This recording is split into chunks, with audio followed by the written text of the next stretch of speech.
possibilidade ainda do Recife vir a ser uma cidade-parque. Como?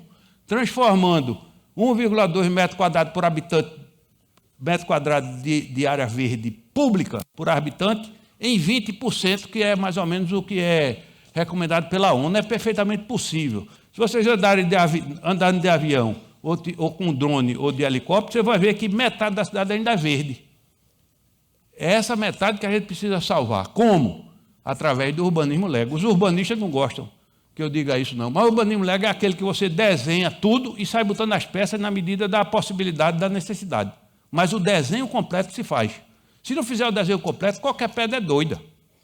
Vai botar uma pedra, não sei, aqui, bota ali, faz aqui. Sim, mas qual é o desenho? Você está querendo construir que quebra-cabeça? Que desenho de quebra-cabeça é esse? E essa pesquisa possibilitou isso. Como? Fazendo essas coisas aos poucos e você fazendo na medida do possível. Tudo isso era verde existente. O urbanismo Lego é nesse sentido, de poder fazer isso. Olha, do Parque Capibaribe, que é uma zona de influência que começou em 2021, poder transformar em Parque da Cidade até 2030 e poder chegar a uma cidade-parque até 2037. Isso é perfeitamente possível. Para isso, foi dada continuidade à pesquisa, que foi 7 anos, do Parque Capibaribe, e está em curso a pesquisa Recife Cidade Parque, Plano de Qualidade da Paisagem, com o que há de mais avançado em termos de urbanismo no mundo, que é o urbanismo baseado em soluções da natureza. É isso que nós temos. Como? Está aqui, esse é o mapa do Recife e as bacias. Nós temos a bacia do Capibaribe, a bacia do Bibiribe ao norte e a bacia do Tigipió ao sul. É tratar as outras bacias como foi tratada a bacia do Capibaribe em termos de plano, em termos de desenho do quebra-cabeça. O quebra-cabeça está desenhado. E aqui é a frente marinha diante da grande impacto que isso tem sobre a realidade do Recife, como a gente viu ali. As etapas são Rio Capibaribe, depois o Rio Bibiribe e o Rio Tigipió, depois a interligação disso como parque, que à medida que se faz com infiltração a partir do parque, você vai juntando tudo e consegue fazer a cidade-parque. Isso é um grande sonho que a gente pode transformar ainda na nossa cidade. Com bacias hidrográficas integradas, com sistema de parques e com fase de implementação. É isso que a pesquisa Recife Cidade Parque está trabalhando. E uma pesquisadora recifense que está em Amsterdã começou a estudar a cidade de Esponja, que é Mila Montezuma, que é arquiteta, está fazendo estudo, inclusive foi na China estudar cidades de esponja da China, e ela projeta, está estudando situações de implantação dessas cidades de esponja no mundo, inclusive no Recife. Eles têm 3 estratégias principais. Uma delas é reter a água da chuva quando cai em sistemas hídricos, com açudes, lagoas, etc. E outra estratégia é reduzir a velocidade dos rios, dando tempo para a natureza absorver suas águas. Canalizá-los em concreto apenas aumenta a velocidade. Renaturalizar os rios, criar sistemas de retardamento da velocidade da água. Todas aquelas doidices que a gente vê em Valença ali é porque transformou tudo em canal. Aí é tudo concretado, a água quando vem leva tudo. Eu nunca vi tanto carro empilhado. É um horror aquilo ali.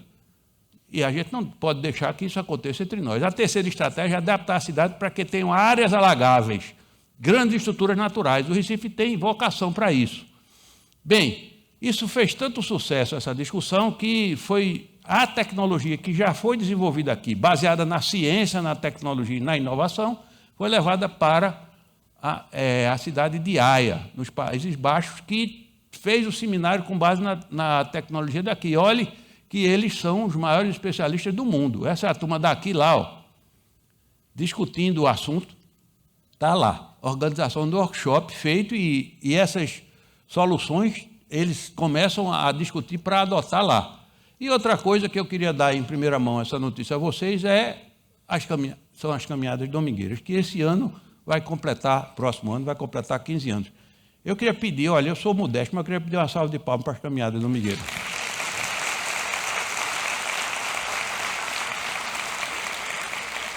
Sabe por que eu digo isso? Porque a gente saiu caminhando por aí, vou perguntar se é procissão, se é enterro, se é qual foi outra coisa que perguntaram outro dia.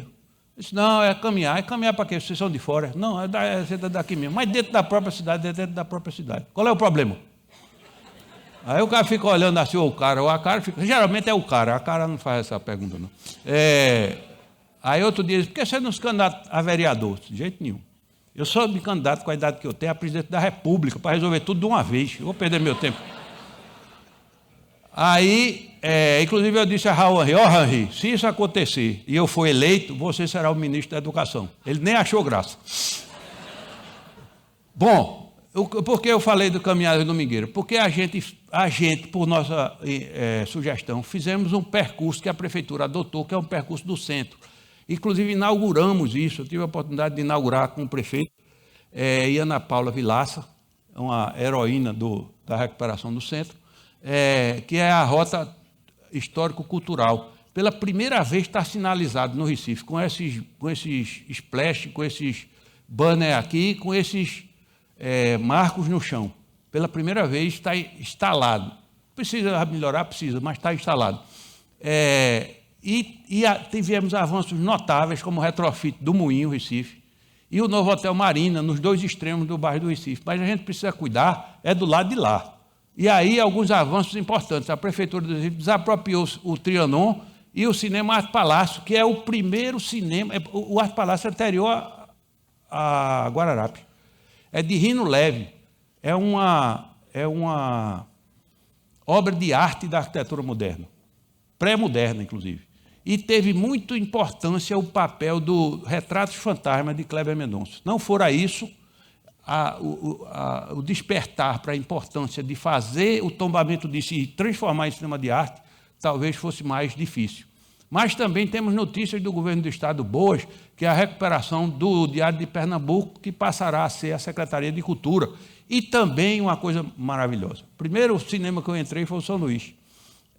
Eu ainda ouço hoje o gongo, né? Bum, tinha um gongo. Não sei se algum de vocês, mas bum, antes de começar a sessão. Foi retomado. Não foi completada ainda a recuperação, mas foi retomado com a 11ª Janela Internacional de Cinema do Recife. E também, em antemão, um spoiler, para o ano será lançado esse livro aqui, da autoria minha e de Carlos André Cavalcante, somos os mesmos autores daquele livro Pernambuco Afortunado, da saga Recife Passo a Passo, a saga histórica da capital mais antiga do Brasil.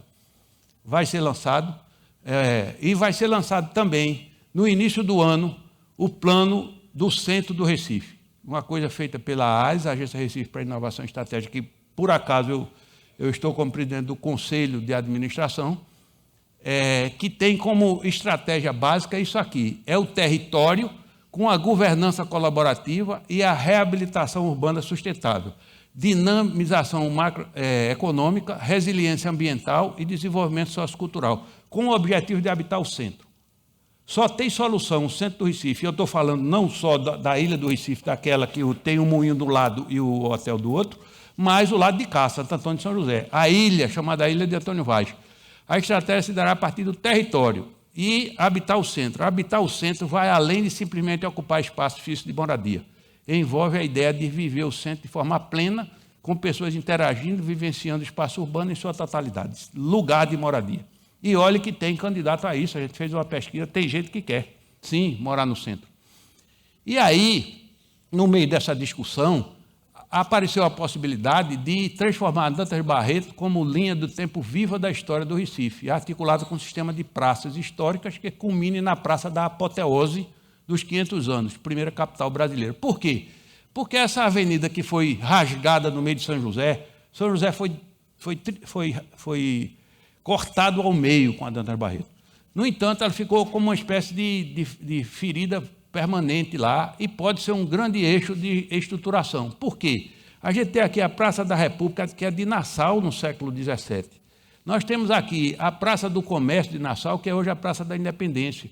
E aí, quando a gente vai em frente, tem lá, de um lado, o Pátio de São Pedro, do outro, o Pátio do Carmo. Aqui a Praça Pré-Moderna, de Sérgio Loreto, e aqui no final, na saída, na frente da linha do espaço d'água, a Praça da Apoteose, que é a praça do século XXI. Isso está em estudo, mas nós insistimos na discussão disso, inclusive, por que é que eu digo que ela pode ser a avenida de todos os séculos? Porque a gente tem o século XVII, XVIII, XIX e XXI, mas temos também XVI, que começa ali no Marco Zero, onde começou a cidade, E nós temos aqui ingredientes, tanto da Estação Central quanto a Casa da Cultura, do século XIX. Então, nós conseguimos construir uma avenida de todos os séculos.